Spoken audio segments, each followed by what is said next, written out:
पश्चिम बंगाल की धूपगुड़ी, त्रिपुरा की धनपुर व बक्सनगर, केरल की पुडुपल्ली, झारखंड की डुमरी, उत्तराखंड की बागेश्वर और उत्तर प्रदेश की हाई प्रोफाइल घोसी सीट के लिए 5 सितंबर को मतदान हुआ था।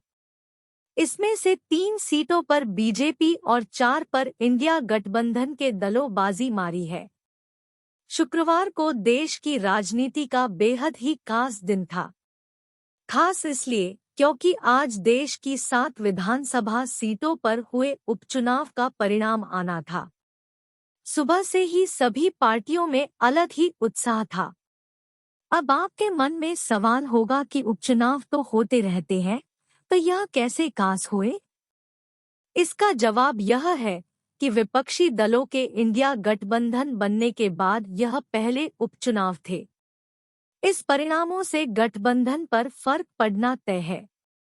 उत्तर प्रदेश, त्रिपुरा और पश्चिम बंगाल सहित कुल 6 राज्यों की 7 विधानसभा सीटों पर हुए उपचुनाव के परिणामों की शुक्रवार को हुई घोषणा के बाद भाजपा के हिस्से में 3 सीटें जबकि विपक्षी दलों के खाते में 4 सीटें आई है। यूपी के घोसी में समाजवादी पार्टी ने मारी बाजी।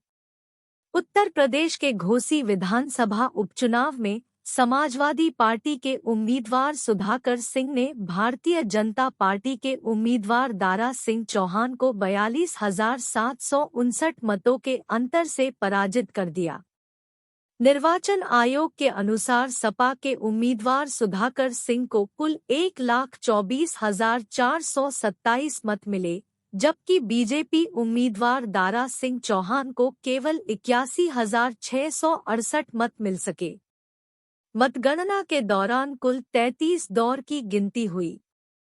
घोसी में कुल 10 उम्मीदवारों में पीस पार्टी के सनाव लाह को 2,570 मत, जन अधिकार पार्टी के अफरोज आलम को 2,100, निर्दलीय विनय कुमार को 1,406, प्रवेंद्र प्रताप सिंह को 1,223, रमेश पांडे को 839, जनता क्रांति पार्टी राष्ट्रवादी के मुन्नी लाल चौहान को 606, जन राज्य पार्टी के सुनील चौहान को 541 और आम जनता पार्टी सोशलिस्ट के राजकुमार चौहान को 466 मत मिले।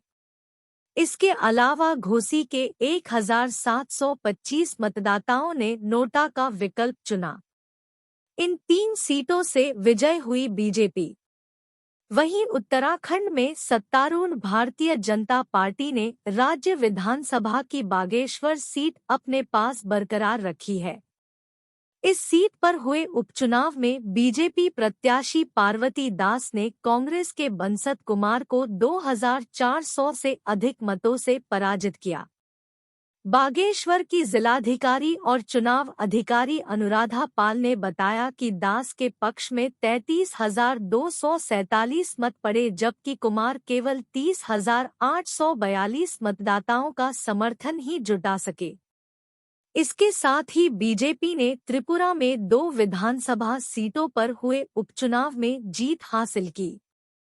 राज्य के सिपाहीजाला जिले में धनपुर और बॉक्सानगर विधानसभा सीटों पर हुए उपचुनाव में तफजल हुसैन ने बॉक्सानगर सीट पर 30,237 मतों से जीत दर्ज की। इस सीट पर करीब 66% मतदाता अल्पसंख्यक है।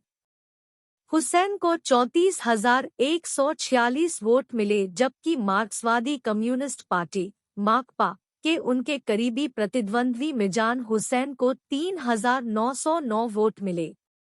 वहीं धनपुर सीट पर बीजेपी उम्मीदवार बिंदु देबनाथ की 18,871 मतों से जीत हुई। इस सीट पर मतदाताओं का एक बड़ा तबका आदिवासी समुदाय का है।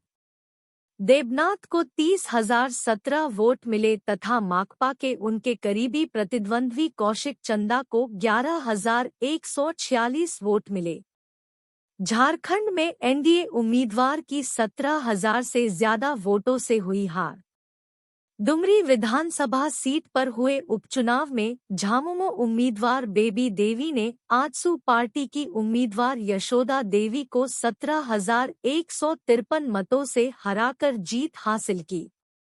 जिले के चुनाव अधिकारी ने बताया कि झारखंड मुक्ति मोर्चा झामुमो की उम्मीदवार को 1,03,17 वोट मिले, जबकि एनडीए की उम्मीदवार यशोदा देवी को 83,164 वोट मिले। विपक्षी गठबंधन इंडिया में झामुमो के शामिल होने के कारण बेबी देवी के खिलाफ किसी कांग्रेस, जेडीयू और आरजेडी ने अपना उम्मीदवार चुनाव में नहीं उतारा था। केरल में कांग्रेस ने मारी बाजी। केरल में पुथुपल्ली निर्वाचन क्षेत्र में हुए उपचुनाव में कांग्रेस उम्मीदवार चांडी ओमन ने 37,719 मतों के अंतर से जीत दर्ज की। कांग्रेस ने ओमन की जीत पर अपनी प्रतिक्रिया में कहा कि चुनाव का परिणाम एलडीएफ के कुशासन के खिलाफ जीत है और कांग्रेस के लिए 100% राजनीतिक जीत है। कांग्रेस के दिवंगत नेता ओमन चांडी के बेटे चांडी ओमन को 80,144 मत प्राप्त हुए, तो वहीं उनके निकटतम प्रतिद्वंद्वी सत्तारूढ़ लेफ्ट डेमोक्रेटिक फ्रंट एलडीएफ के जैक सी थॉमस 42,425 और भारतीय जनता पार्टी के लिजिन लाल को केवल 6,558 वोट ही मिल सके। लोकसभा चुनाव से कुछ महीने पहले आए उपचुनाव के इस नतीजे को सत्तारूढ़ माकपा के लिए एक बड़ा झटका माना जा रहा है। पश्चिम बंगाल में टीएमसी का जलवा कायम।